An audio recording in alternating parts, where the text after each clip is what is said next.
Everyone hi everyone ఇప్పుడు మనం cabbage కొబ్బరి కూర ఎలా చేయాలో చూద్దాం. ఫస్ట్ క్యాబేజ్ని స్మాల్ పీసెస్లా తీసుకొని నేనైతే చాపర్లో చేసుకొని స్మాల్ పీసెస్గా తీసుకున్నా. ఈ చాపర్లో వేసుకుంటే క్యాబేజ్ ఈజీగా చాప్ అయిపోతుంది. ఈ చాపర్లోని క్యారెట్ ఏమైనా వేసుకోవచ్చు, స్మాల్ స్మాల్ పీసెస్ అయిపోతాయి.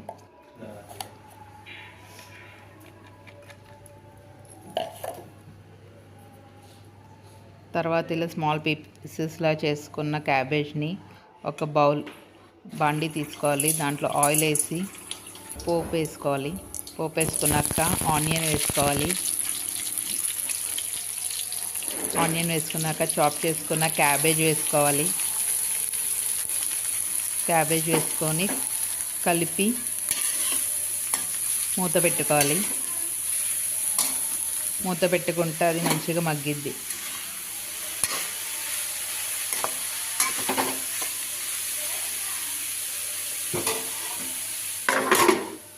తర్వాత మూత తీసుకొని కొంచెం పసుపు వేసుకోవాలి. పసుపు వేసుకొని కలుపుకొని మళ్ళీ మూత పెట్టుకోవాలి. మూత పెట్టుకుంటేనే క్యాబేజ్ మగ్గిద్ది. ఎందుకంటే దీంట్లో కొంచెం ఆయిలే వేసుకున్నాం కాబట్టి ఎక్కువ ఆయిల్ కూడా యూజ్ అవ్వదు. తర్వాత కొంచెం ఉప్పు వేసుకోవాలి. ఉప్పు వేసుకొని కలుపుకొని మళ్ళీ మూత పెట్టుకొని మగ్గించుకోవాలి.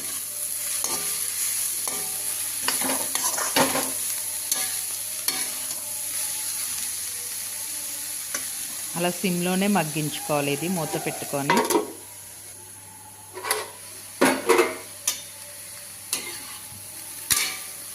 మధ్య మధ్యలో ఓపెన్ చేసి చూడాలి, లేకపోతే అడుగంటిద్ది. ఎందుకంటే ఆయిల్ కొంచెం వేసుకున్నాం కాబట్టి. బాగా మగ్గింది క్యాబేజ్. ఇప్పుడు కొంచెం కారం వేసుకోవాలి. కారం వేసుకొని కలుపుకొని మళ్ళీ మూత పెట్టుకోవాలి. మగ్గాక పచ్చి కొబ్బరి తీసుకొని అది మిక్సీ వేసుకోవాలి. ఆ పౌడర్ని తీసుకొని దీనిలో కలపాలి. పచ్చి కొబ్బరి వేసుకున్నాక మళ్ళీ కలిపి ఒక 2 minutes మూత పెట్టుకోవాలి. మగ్గిద్ది.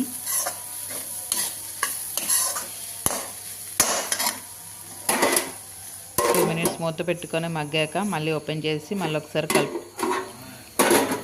సో క్యాబేజ్ కొబ్బరి కర్రీ ఈజ్ రెడీ. పిల్లలు ఈజీగా తింటారు. చపాతీలోకి రైస్లోకి చాలా బాగుంటుంది.